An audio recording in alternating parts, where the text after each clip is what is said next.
નમસ્કાર, હું આદર્શ છું. વેલકમ આદર્શ એજ્યુકેશન સોસાયટી.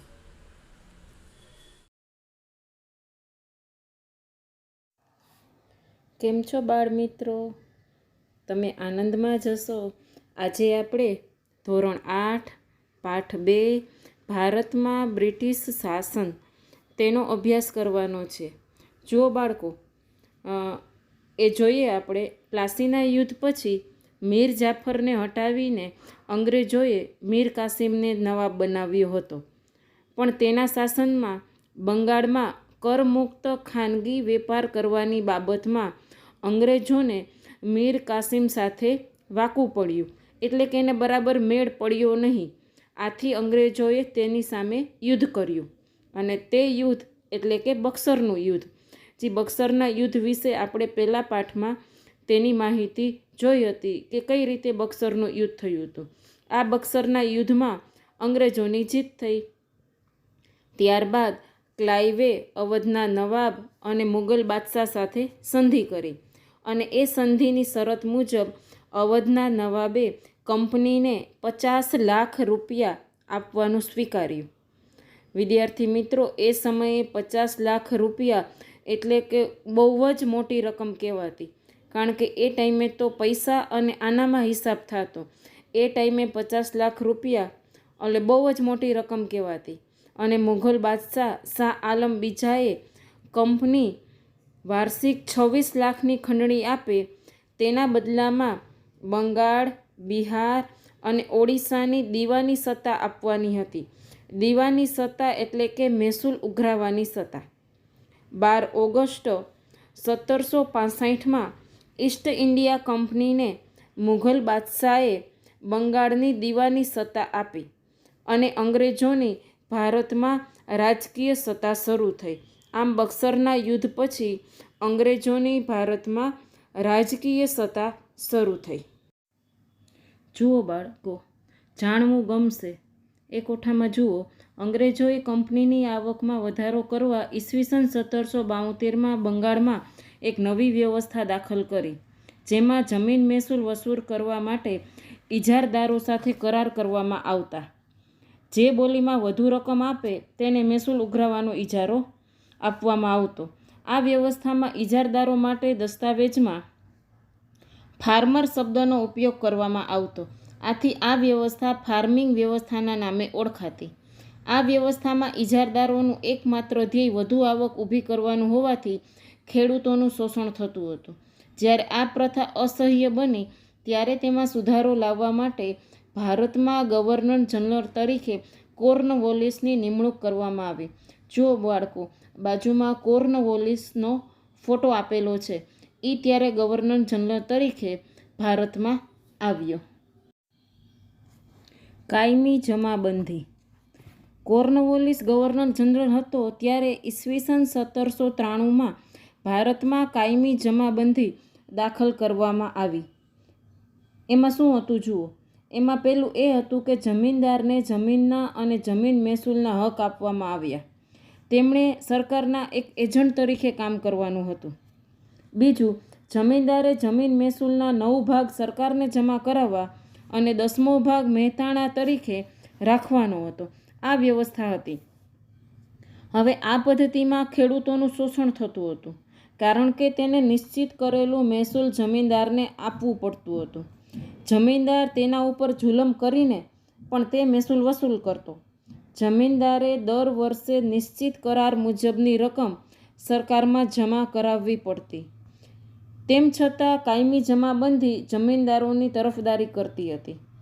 જો કે શરૂઆતમાં જમીનદારોને થોડું સહન કરીને નક્કી કર્યા મુજબ મહેસૂલ આપવું પડતું હતું. જે મહેસૂલ ના ભરી શક્યા તેમની જમીન જપ્ત થઈ જતી. પણ પાછળથી જમીનદારો એ જમીન ખરીદવા લાગ્યા. સરકારને ખેડૂતના વિકાસમાં જરા પણ રસ હતો નહીં. પરિણામે બંગાળમાં ખેડૂતોના ઘણા વિદ્રોહો થયા, અને અન્ન ભંડાર તરીકે ઓળખાતું બંગાળ એકદમ જ કંગાળ બની ગયું. તો જુઓ, આ કાયમી જમાબંધીમાં બાળકો ખેડૂતોનું ખૂબ શોષણ થતું. પાક ઉગે કે ના ઉગે તેને જમીન મહેસૂલ ભરવું જ પડતું હતું. આમ બંગાળ એકદમ કંગાળ રાજ્ય બની ગયું. જુઓ બાળકો, એના પછી બીજી પદ્ધતિ હતી રૈયતવારી પદ્ધતિ. આ પદ્ધતિમાં શું હતું જુઓ. 19મી સદીની શરૂઆતમાં ઈસવીસન 1820માં મુંબઈ અને મદ્રાસ પ્રાંતોમાં રૈયતવારી પદ્ધતિ લાગુ કરવામાં આવી હતી. આ પદ્ધતિમાં તેના પ્રણેતા થોમસ મુનરો હતા. આ પદ્ધતિ થોમસ મુનરોએ લાગુ કરી હતી. જો બાળકો, બાજુમાં તેમનો ફોટો આપ્યો છે થોમસ મુનરોનો. તે સમયે તેઓ મદ્રાસના ગવર્નર હતા. આ પદ્ધતિમાં જમીન ખેડનારને જમીનનો માલિક બનાવવામાં આવ્યો હતો. એટલે કે જે ખેડૂત ખેતી કરે એની જમીન, તેવું હતું. સરકારની શરત મુજબ ખેડૂતોએ જમીન મહેસૂલ ચૂકવવાનું હતું. આ પ્રથાથી જમીનની માલિકી હકનો કોઈ ફાયદો થતો ન હતો. તેના કારણો આ મુજબ હતા. શું કામે ખેડૂતને ફાયદો નહોતો થતો હતો? તેના કારણો જુઓ. પહેલું તો જમીનનું વધારે પડતું મહેસૂલ હતું. એટલે વધારે પાક ઉગે તો એ બધું સરકારને ભરી દેવું પડતું. સરકાર ઈચ્છે ત્યારે જમીન મહેસૂલમાં વધારો કરવાનો તેમને હક હતો. અને ત્રીજું, કોઈ પણ સ્થિતિમાં અનાજ ન પાકે કે નાશ પામે તો પણ રૈયતે જમીન મહેસૂલ તો આપવું જ પડતું હતું. રૈયત એટલે કે પ્રજા. એટલે પ્રજાએ કે ખેડૂતે જમીન મહેસૂલ આપવું જ પડતું હતું. એટલે આ પરિસ્થિતિમાં ખેડૂતોનું તો શોષણ જ થતું હતું. જુઓ બાળકો, એ પછીની ત્રીજી પદ્ધતિ હતી મહાલવારી પદ્ધતિ. મહાલવારી પદ્ધતિનો અમલ ઉત્તર પશ્ચિમ પ્રાંત અને મધ્ય ભારતના કેટલાક પ્રદેશોમાં થયો હતો. હોલ્ટ મેકેન્ઝી નામના અંગ્રેજ અધિકારીએ ઈસવીસન 1822માં આ મહાલવારી પદ્ધતિ દાખલ કરી હતી. આ પણ મહેસૂલ ઉઘરાવવાની એક પદ્ધતિ હતી. આમાં શું થયું જુઓ. બ્રિટિશ મહેસૂલી દફતર એટલે કે રેકર્ડમાં ગ્રામ અથવા તો ગ્રામના સમૂહ માટે મહાલ શબ્દનો પ્રયોગ થતો હતો. મહાલનું એકમ ગ્રામ અથવા તો ગ્રામનો સમૂહ હતો. આ પ્રથા અનુસાર મહેસૂલનું એકમ ખેડૂતોનું ખેતર નહીં પણ સમગ્ર ગ્રામ કે ગ્રામની જમીનના સમૂહનો સમાવેશ થતો હતો. આ પદ્ધતિમાં ગામનું સંરક્ષણ કરી ખેતર અથવા ખેતરોના ઉત્પાદનની આવક વગેરે ધ્યાનમાં લઈ જમીન મહેસૂલ નક્કી કરવામાં આવતું. એટલે કે સમગ્ર ગામ અથવા તો ગામના સમૂહનું સંરક્ષણ કરી અને પછી આખા ગામનું એક થાય એ રીતના જમીન મહેસૂલ નક્કી કરવામાં આવતું. આથી આ પદ્ધતિ મહાલવારી પદ્ધતિ તરીકે ઓળખાય. જમીન મહેસૂલ વસૂલ કરવાની જવાબદારી ગામના મુખીને સોંપવામાં આવી હતી. એટલે ગામનો જે મુખી હોય તેમણે બધાનું જમીન મહેસૂલ ઉઘરાવવાનું. અંગ્રેજોએ પરંપરાથી ચાલી આવતી જમીન વ્યવસ્થામાં મૂળભૂત ફેરફારો કર્યા.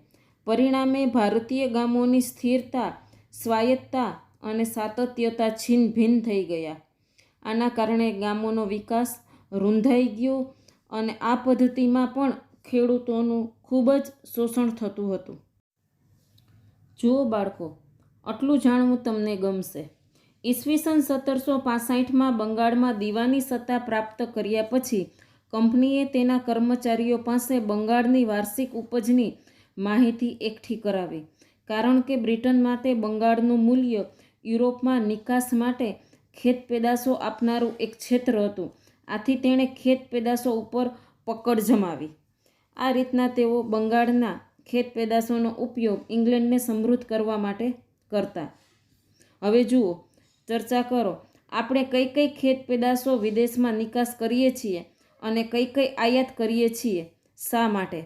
અત્યારે આપણે જોવાનું કે કઈ કઈ આપણે ખેત પેદાશોની નિકાસ કરીએ છીએ અને કઈ વસ્તુની આપણે આયાત કરીએ છીએ. એ ઉપરથી તમને એ સમયની પરિસ્થિતિ બરાબર સમજાશે. જુઓ બાળકો, એ પછીનો મુદ્દો છે ખેતીની સ્થિતિ. બંગાળમાં દીવાની સત્તા મેળવ્યા પછી ઈસ્ટ ઇન્ડિયા કંપનીનો મુખ્ય ઉદ્દેશ યુરોપમાં માંગ હોય તેવી વસ્તુઓ ભારતમાંથી પ્રાપ્ત કરવાનો હતો. આથી તેમણે બંગાળ, બિહાર અને ઓડિશા જેવા તે સમયના સમૃદ્ધ પ્રદેશો પર પોતાની સત્તા સ્થાપી. એટલે કે યુરોપમાં માંગ હોય ને એ વસ્તુનું ઉત્પાદન કરવું.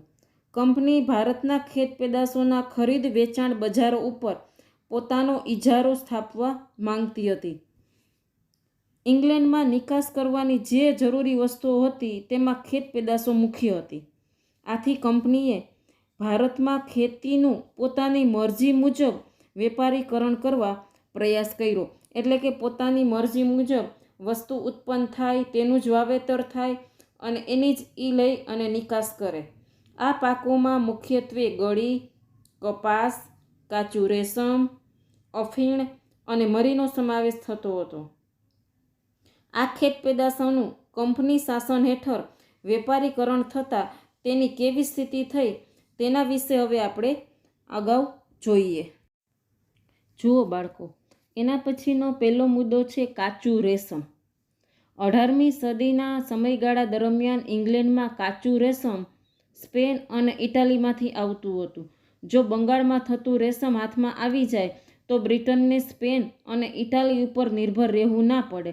આથી કંપનીએ ગમે તેમ કરીને ખેડૂતો ઉપર જુલમ ગુજારીને પણ 19મી સદીના અંત સુધીમાં ભારતમાંથી નિકાસ થતા રેશમ ઉપર પોતાની સત્તા સ્થાપી દીધી. એટલે કે ભારતમાં જે રેશમ ઉત્પન્ન થતું એ બધું અંગ્રેજો લઈ જતા. હવે જુઓ, પ્રવૃત્તિમાં લખ્યું છે દુનિયાના નકશાની મદદથી કેરેબિયન દેશોના સ્થાન શોધો. હવે જુઓ બાળકો, હવે કાચા રેશમ પછી એક ગળી હતી. બીજો પોઈન્ટ ગળી. ગળી એ રંગકામમાં વપરાતું દ્રવ્ય હતું. તેનો છોડ ગરમ પ્રદેશોમાં થાય છે. તેની ખૂબ મોટી માંગ હતી. કાપડ ઉપર ભારતની ગળીનો રંગ ચમકતો હોય તે રીતે ઉપસતો હતો. આવો રંગ અન્ય ગળીથી ઉપસતો ન હતો. તેનો ઉપયોગ સુતરાઉ કાપડને રંગવામાં થતો હતો.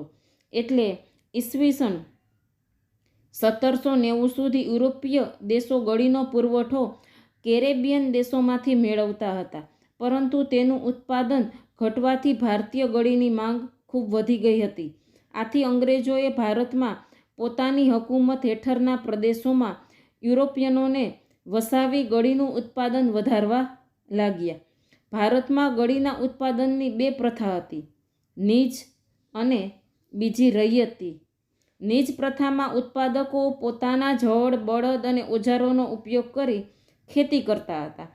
છોડ તૈયાર થાય ત્યારે કાપીને કાચો માલ કારખાનામાં પહોંચાડવામાં આવતો અને જ્યારે રૈયતી પ્રથામાં ખેડૂત પોતાની જમીન પર ગળીનું વાવેતર કરતો અને તે તૈયાર થાય ત્યારે બાંધ્યા ભાવે કારખાનાદારને વેચતો.